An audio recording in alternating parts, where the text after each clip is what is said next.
Hey hey hey, gimana kabar kalian? Masih semangat sekolah online-nya? Apa udah kangen dengan sekolah? Nah, untuk memuaskan rasa rindu kalian akan sekolah, kali ini di Tirtan Terrors episode 7 bakal bercerita tentang sekelompok remaja yang takut keluar sekolah dikarenakan seorang sapam pincang yang galak. Apakah kisah mereka akan menarik? Kalau gitu kita langsung masuk ke cerita. Cerita dibuka dengan seorang anak bernama Nau dihadang oleh sapam untuk tidak lagi masuk ke area sekolah karena sudah larut malam. Nau rupanya ingin menyusul senior-seniornya, membantu mereka untuk persiapan membuka stand eskul di acara pensi mendatang. Tapi satpam itu malah menjadi semakin emosian, menarik baju Nau dan mengusirnya. Telepon sekolah berbunyi, si satpam mengangkatnya, dan saat bersamaan juga Nau mengambil kesempatan, ia berlari masuk ke dalam sekolah. Pak Satpam ingin mengejarnya, tapi terhalangkan karena kakinya yang pincang. Rupanya, Nau menyusul ke klub eskul kakaknya yang bernama Nat. Selain itu juga, ada teman bermain mereka sejak kecil, yakni si Jay, serta ada 2 orang perempuan, Cam dan Pai. Nau memberikan informasi kalau klub eskul Dan sedang latihan. Anggota klub itu juga ramai, yang berbanding terbalik dengan anggota klub mereka, yakni klub TTS, Teka-Teki Silang. Jay selaku ketua klub eskul TTS tak tinggal diam. Lalu mereka berdiskusi bagaimana caranya supaya nanti di acara pensi, siswa lainnya melirik ke klub mereka. Nat mencoba menenangkan Jay yang terlalu ambisius. Padahal faktanya di zaman sekarang, TTS sudah tidak lagi banyak peminatnya ketimbang klub-klub yang lain. Perdebatan terjadi, lalu P mengusulkan sebuah ide. Bagaimana kalau mereka mendekorasi ruangan ini agar tampak lebih menarik? Pintu ruangan terbuka, rupanya itu si satpam pincang. Nau yang melihatnya langsung bersembunyi. Mereka semua ternyata disuruh pulang oleh sapam karena sudah larut malam. Pai pun kemudian mencoba negosiasi waktu, tapi ia malah didorong hingga jatuh. Satpam menjadi emosi dan mengancam kalau mereka tidak segera pulang, maka mereka akan mati. Lalu, setelah sapam itu keluar, lampu ruangan mereka pun dimatikan secara paksa. Semua anak-anak sudah keluar dari sekolah. Satpam itu pun langsung menggembok pintu pagar. Waktu menunjukkan pukul 2 pagi, yang dimana Nat dan teman-temannya baru selesai mendekor ruangan klub TTS. Jay rupanya masih jengkel dengan si sapam. Ia pun menghina-hina kaki bapak tua yang pincang itu. Nat bercerita, rupanya sapam itu mantan seorang tentara. Setelah ia dipecat, sekolah mengambil dan menerimanya di sini untuk mencegah pencuri masuk. Dengan nada sombong, Jay mengejek sapam itu. Ia mengatakan kalau sapam sekolah memiliki tampang seorang pembunuh dibandingkan mantan tentara. Nau pun menambahkan kalau si pincang itu lebih cocok menjadi seorang psikopat seperti di film. Lalu setelah persiapan terakhir, mereka pun berkemas-kemas dan berjalan pulang. Mereka berlima mengintip sapam yang sedang mengasah pisau sambil minum alkohol. Waktu Jay kembali menghina dengan mulut besarnya, tiba-tiba sapam itu berteriak ke arah mereka. Mereka pun langsung ketakutan karena mengira mereka tertangkap. Tapi rupanya ada anak-anak lain yang muncul. Kedua bocah itu ditampar dan disiksa secara fisik sebentar oleh sapam. Setelah puas, barulah pintu gerbang dibuka dan mereka diusir pulang. Nat dan teman-temannya pun tak siap kalau harus bernasib seperti itu. Mereka pun memilih untuk menginap saja di dalam sekolah, ketimbang mereka harus berhadapan dengan si sapam pincang. Tapi yang jadi masalah, di manakah tempat yang aman di luar jangkauan sapam? Terpikirkanlah suatu ide dari Jay. Ia mengajak teman-temannya ke kolam renang sekolah yang baru saja dalam proses perbaikan konstruksi. Kelima bocah itu pun masuk dengan paksa, melompati pagar pembatas kolam renang. Di dalam toilet perempuan, 2 gadis itu membicarakan cowok. Rupanya, Jay menyukai Pai, sedangkan Pai menyukai Nat. Untuk itu, Cam berkata kalau ia sengaja masuk klub ini supaya bisa berkencan dengan Jay. Kenapa jadi cinta segi 4, cuy? Oke, lanjut. Kelima bocah ini ternyata merasa bosan dan akhirnya mengisi waktu dengan bersenang-senang di dalam kolam berenang. Nau memulai suatu cerita, yaitu dulu ada siswa yang ketahuan merokok di dalam toilet, kemudian membuang putung rokoknya ke dalam lubang toilet.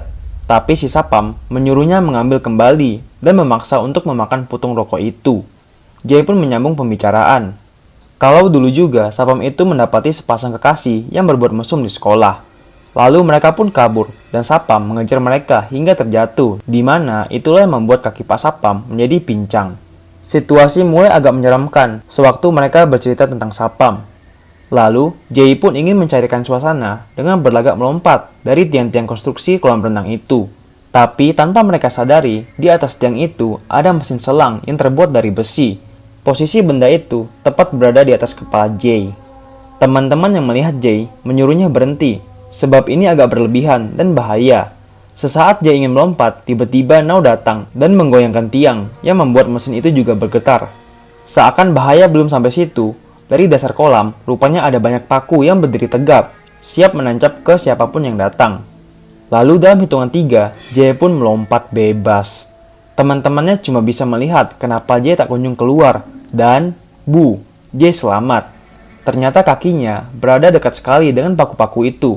Keberuntungan masih milik Jay. Belum puas bermain, Jay mengajak Cam untuk lompat bersamanya. Sedangkan di tempat lain, Now ingin menjahili teman-temannya dengan memadamkan listrik. Jay terus memaksa Cam yang enggan melompat, yang dimana secara tidak langsung itu juga menggoyangkan tiang-tiang beserta mesin selang tadi. Kemudian Cam pun terjatuh, diikuti Jay yang juga melompat, dan kaki mereka kali ini selamat lagi dari paku.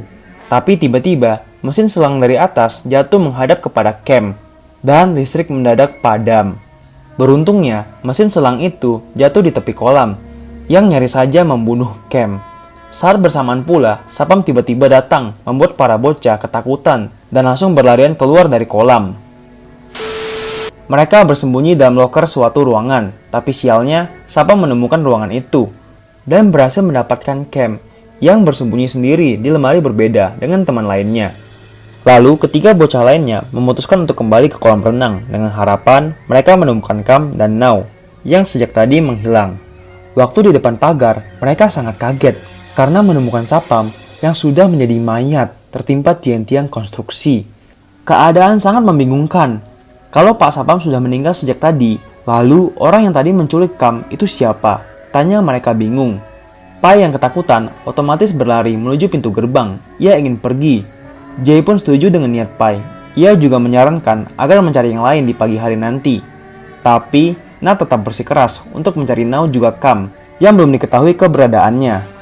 Jay pun tak masalah kalau Nat ingin pergi sendirian. Namun, Pai merasa kalau ia harus bersama dengan Nat, menemani orang yang disukainya itu. Akhirnya, Pai memilih mengikuti Nat. Sedangkan Jay langsung marah dan tak terima dengan keputusan itu. Lalu Nat memakinya dan mengatakan mengapa Now mengidolakan orang seperti Jay tak berguna. Jay pun cuma diam, lalu ia mengikuti Nat. Pada suatu lorong, mereka menemukan jejak air yang diduga adalah Now. Masuklah ketiga bocah itu ke dalam suatu kelas, dan dari luar terdengar suara sepatu. Dugaan mereka benar, itu adalah Sapam setelah dilihat dari kaca. Satpam itu pun pergi, lalu langsung datang lagi dan memandang ke pintu kelas dengan tatapan menyeramkan. Beruntungnya, ketiga bocah tadi sudah pindah tempat persembunyian. Setelahnya, Jay semakin panik. Ia mengajak yang lain untuk pergi meninggalkan Cam juga Now, yang tak kunjung ketemu, karena mungkin saja mereka sudah mati, ucapnya.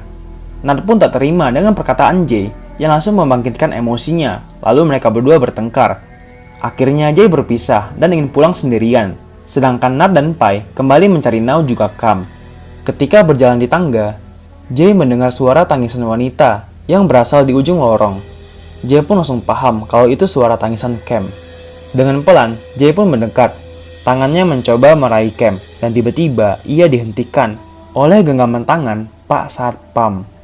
Kembali ke tempat Nat juga Pai. Kali ini mereka berada di kantin dan mendengar suara langkah sepatu. Mereka pun langsung tengkurap, lantas mencoba berjalan dengan merayap. Kaki Pak Sapam pun sempat berhenti, lalu ia berjalan pelan lagi. Tak sengaja, Pai melihat dua pasang kaki dari ujung, yang rupanya itu adalah Jay dan Cam yang sudah berubah menjadi hantu. Dengan kepanikan, kedua bocah itu pun langsung berlari dan bersembunyi pada suatu bilik. Dari belakang pintu, mereka pun mendengarkan suara orang menangis. Rupanya itu adalah Now yang bersembunyi dari ruangan lain. Lalu, Nat juga Pai menggedor-gedor pintu itu, memaksa Now membukanya. Sedangkan langkah kaki Pak Sapam semakin mendekat. Beberapa saat kemudian, pintu pun berhasil terbuka. Tapi tak disangka, Now langsung meminta maaf. Ia berkata kalau ia tak sengaja membunuh mereka semua. Lalu, Nat dan Pai saling memandang. Mereka menyadari dari tadi tubuh mereka masih tetap basah. Adegan kembali ketika mesin selang terjatuh bersamaan kabel listriknya yang juga masuk ke kolam. Di saat itu juga, Now rupanya mematikan aliran listrik dan menghidupkannya kembali.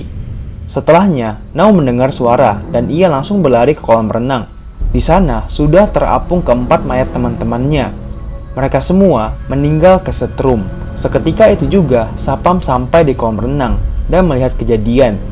Karena kepanikan, Now pun berusaha untuk kabur dan Sapam mencoba mengejarnya. Celakanya, Sapam itu menyenggol tiang-tiang dan tertimpa, lalu meninggal di tempat. Now pun berlari masuk ke ruangan tadi, di mana ia mendengar suara pintu terus digedor-gedor dan mendadak terbuka sendiri. Sesudah itu, Nat dan Pai menangis sewaktu mereka menyadari semua yang menimpanya. Di sana juga sudah berdiri hantu Jay, Kam, juga Pak Sapam bersama mereka. Sedangkan Now cuma melihat genangan air di hadapan pintu yang terbuka itu. Now pun langsung bersujud, ia memohon ampun atas kelakuannya. Dan setelah itu, 13 Terrors episode 7 pun selesai.